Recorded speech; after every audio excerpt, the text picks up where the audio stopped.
ONTV news Kannada ವಾಹಿನಿಗೆ ಸ್ವಾಗತ. ವಿಕಾಸಸೌಧದಲ್ಲಿ ಸಚಿವ ಕೃಷ್ಣ ಬೈರೇಗೌಡ ಅಧ್ಯಕ್ಷತೆಯಲ್ಲಿ ಜಿಲ್ಲಾಧಿಕಾರಿಗಳ ಮಾಸಿಕ ಪ್ರಗತಿ ಪರಿಶೀಲನಾ ಸಭೆ ನಡೆಸಿದರು. ಸಭೆಯಲ್ಲಿ ಫೌತಿ ಖಾತೆ ವಿಸ್ತೃತವಾಗಿ ಚರ್ಚೆ ನಡೆಸಲಾಗಿದೆ. ಭೂ ದಾಖಲೆಗಳು ಅಪ್ಡೇಟ್ ಆಗಬೇಕು. ಮೃತರ ಹೆಸರಲ್ಲಿ ದಾಖಲೆ ಇರಕೂಡದೆಂದು ಕೇಂದ್ರ ಸರ್ಕಾರದ ಸೂಚನೆ ಇದೆ. ರೈತರಿಗೆ ಪಿಎಂ ಕಿಸಾನ್ ಪರಿಹಾರ ಹಣ ನಿಂತರೆ ಅನ್ಯಾಯವಾಗುತ್ತೆ. ಹೀಗಾಗಿ ಪೌತಿ ಖಾತೆ ಅಭಿಯಾನ ಅನಿವಾರ್ಯ. ಪೌತಿ ಖಾತೆ ಇಲ್ಲದೆ ಪೋಡಿ ಮುಕ್ತ ಗ್ರಾಮವು ಅಸಾಧ್ಯ. ಹೀಗಾಗಿ ಪೌತಿ ಖಾತೆ ಅಭಿಯಾನಕ್ಕೆ ಹೆಚ್ಚು ಒತ್ತು ನೀಡಿ ಎಂದು ಜಿಲ್ಲಾಧಿಕಾರಿಗಳಿಗೆ ಸಭೆಯಲ್ಲಿ ಸಚಿವ ಕೃಷ್ಣ ಬೈರೇಗೌಡರು ಸೂಚನೆ ಕೊಟ್ಟಿದ್ದಾರೆ. ನಮಗೆ ಒಂದು ಕಡೆ ಗವರ್ಮೆಂಟ್ ಆಫ್ ಇಂಡಿಯಾದವರು ಕೂಡ ನಿಮ್ಮ ರೆಕಾರ್ಡ್ಸ್ ಅನ್ನ ಅಪ್ಡೇಟ್ ಮಾಡಬೇಕು, ಡಿಸೀಸ್ ಪರ್ಸನ್ಸ್ ಹೆಸರಿನಲ್ಲಿ ಇರುವಂತಹದನ್ನ ಕ್ಲೀನ್ ಅಪ್ ಮಾಡಬೇಕು ಅಂತ ಪಿಎಂ ಕಿಸಾನ್ ಮುಖಾಂತರವಾಗಿ ನಮಗೆ ಸೂಚನೆ ಕೊಡ್ತಾ ಇದ್ದಾರೆ. They are adding it to their guidelines also that ನೀವು ಪಿಎಂ ಕಿಸಾನ್ ಅಲ್ಲಿ ನಮ್ಮಲ್ಲಿ ಏನಾಗಿದೆ, ನಾವು ಅವರು without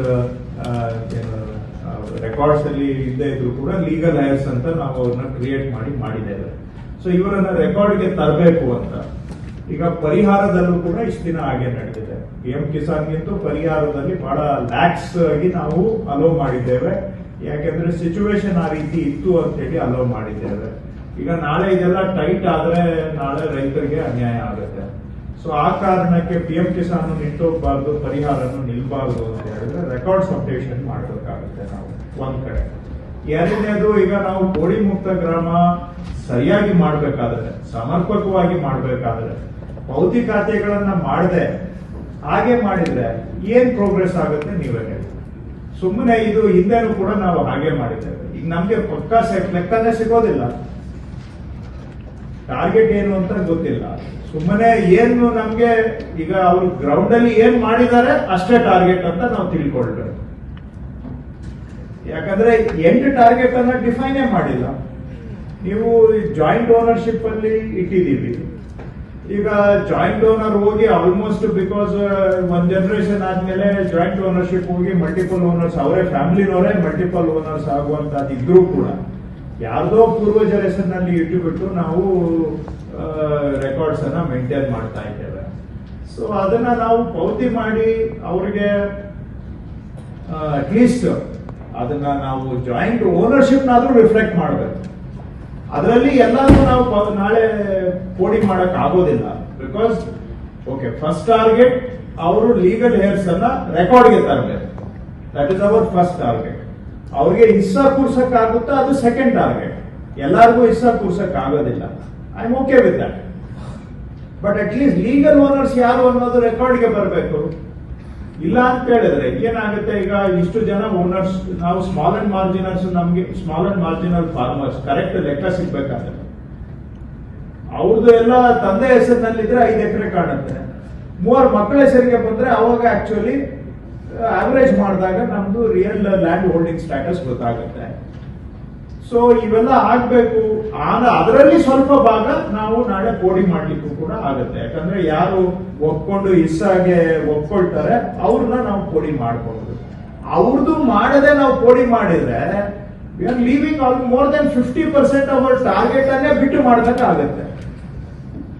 so with this is like, ಇದು ನಮ್ಮನ್ನ ನಾವೇ ಫೂಲ್ ಮಾಡಿ, we are fooling our selves by hiding the reality and looking selectively at a partial figure. We are doing injustice to ourselves. So ಅದು ಆಗಬಾರ್ದು ಅಂತ ಹೇಳಿದ್ರೆ ನನ್ನ ದೃಷ್ಟಿಯಲ್ಲಿ ನಾನು ಯಾಕೆ ಪೋಡಿ ಮುಕ್ತ ಗ್ರಾಮ 2ನ ತುಂಬಾ ಪುಷ್ ಮಾಡ್ತಾ ಇಲ್ಲ ಅಂದ್ರೆ, ಬಿಕಾಸ್ ಪವತಿ ಕ್ಯಾಂಪೇನ್ ಆದ್ಮೇಲೆ ಅದನ್ನ ಪುಷ್ ಮಾಡೋಣ ಅನ್ನೋದು ಒಂದು ಇಂಟೆನ್ಷನ್. ಬಟ್ ಈಗ ಪವತಿ ಕ್ಯಾಂಪೇನ್ ಆಗ್ತಾ ಇಲ್ಲ. ನಾವು ಪೈಕಿ RTCಗಳನ್ನ ಒಂದುಗೂಡಿಸ್ಬಿಟ್ಟಿದ್ದೇವೆ. ಅವ್ರಿಗೆ ರೈತರಿಗೆ ತೊಂದರೆ ಆಗ್ತಾ ಇದೆ ಇದರಿಂದ.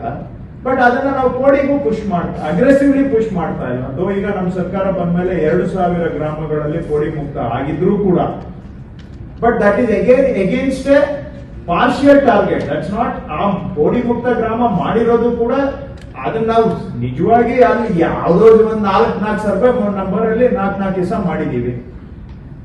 Not the full latent pendency ಏನಿದೆ ಅದನ್ನ ನಾವು ಸ್ಯಾಚುರೇಟ್ ಮಾಡಿಲ್ಲ. ಸೆಲೆಕ್ಟಿವ್ಲಿ ಟಾರ್ಗೆಟ್ ಅನ್ನ ಪಿಕ್ ಮಾಡಿದ್ದೇವೆ. ಸೊ ಈಗ ನಾವು ಆಕ್ಚುಯಲ್ ಟಾರ್ಗೆಟ್ ಅನ್ನ ಎಕ್ಸ್ಪೋಸ್ ಮಾಡಬೇಕು ಅಂತಂದ್ರೆ ಅದಕ್ಕೆ ಪ್ರಿಕರ್ಸರ್ ಪೌತಿ ಆಗಬೇಕು ಅನ್ನೋದು, this is my understanding. I may be right, I may be not be right. But this my understanding. So ಹಾಗಾಗಿ ಪೌತಿ ಕ್ಯಾಂಪೈನ್ ಅನ್ನ ನಾವು ಮಾಡಬೇಕು. ಈಗ ಅದಕ್ಕೆ ಆನ್ಲೈನ್ ಅಲ್ಲೇ ಮಾಡ್ಯೂಲ್ ಅನ್ನ ರೆಡಿ ಮಾಡಿದ್ದಾರೆ. ಕೆಲವು ಒಂದೊಂದು ಎಲ್ಲ ಜಿಲ್ಲೆಯಲ್ಲಿ ಆ ಭಾಗದಲ್ಲಿ ಬೇರೆ ಯಾವ್ದು ಕೆಲಸ ಇಲ್ಲದೆ ಇರೋ ಕಡೆ ಇದನ್ನ ಒಂದೊಂದು ತಾಲೂಕನ್ನ ಪೈಲಟ್ ಆಗಿ ತಗೊಳ್ಬೇಕು ಅಂತ ಕೂಡ ಚರ್ಚೆ ಆಗಿದೆ. ಬಟ್ ಅಲ್ಲೇ ನಿಂತಿದೆ, ಪ್ರೋಗ್ರೆಸ್ ಆಗ್ತಾ ಇಲ್ಲ. ಸೊ ಈಗ ಪ್ರೋಗ್ರೆಸ್ ಆಗ್ಬೇಕು ಅನ್ನುವಂಥದ್ದು. ಸೊ ಅದಾದ್ರೆ ನೆಕ್ಸ್ಟ್ ನಮ್ಗೆ ಆ ಜಿಲ್ಲೆಗಳಲ್ಲಿ ನಾವು ಪೋಡಿಯನ್ನು ಕೂಡ ಸೀರಿಯಸ್ ಅಂದ್ರೆ ಹಿಡುವಳಿ ಪೋಡಿಯನ್ನ ಸೀರಿಯಸ್ ಆಗಿ ಕೈಗೆತ್ಕೊಳ್ಬಹುದು. ಅದನ್ನ ಮಾಡಿಕೊಟ್ರೆ ಅದನ್ನು ಕೂಡ ಬಹಳ ವರ್ಷಗಳಿಂದ ಬಾಕಿ ಇರುವಂತಹ ಕೆಲಸ ನಾವು ಮಾಡ್ದಂಗಾಗುತ್ತೆ. ಎಷ್ಟೋ ಜನಕ್ಕೆ ಅದರಿಂದ ಪ್ರಯೋಜನನೂ ಕೂಡ ಆಗುತ್ತೆ. ತಾಜಾ ಸುದ್ದಿಗಾಗಿ MTV News 24/7ಗೆ ಸಬ್ಸ್ಕ್ರೈಬ್ ಮಾಡಿ ಮತ್ತು ಬೆಲ್ ಐಕಾನ್ ಅನ್ನು ಒತ್ತಿ. ತಪ್ಪದೇ ಲಿಂಕ್ ಶೇರ್ ಮಾಡಿ.